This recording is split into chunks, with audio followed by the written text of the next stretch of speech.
অস্ত্র উদ্ধার করতে হবে, এদেরকে গ্রেফতার করতে হবে। আসিফ মাহমুদ, সজীব ভুইয়া, নাহিদ, হান্নান মাসুদ, নাসিরউদ্দিন পাটোয়ারি, এদেরকে গ্রেফতার করতে হবে।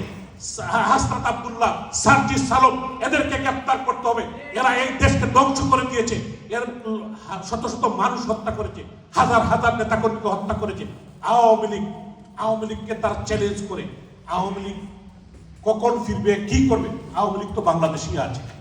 আমরা কোটি কয়েক মানুষ দেশের বাইরে এসেছি।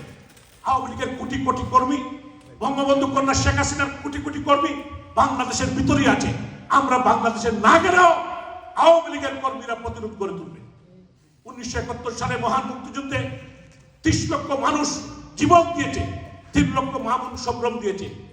এই দেশ রক্ত দিয়ে কেনা দেশ, রাজাকাররা দখল করে ফেলবে, বাংলার মানুষ এটা মেনে নেবে না। ইনশাআল্লাহ জননেত্রী শেখ হাসিনা বাংলাদেশে এক্সাইল থেকে যাবে।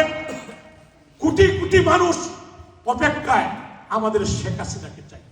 আমরা শেখ হাসিনাতেই আমাদের আস্থা, শেখ হাসিনাই আমাদের নেত্রী, শেখ হাসিনাই আমাদের উন্নয়নের রূপকার।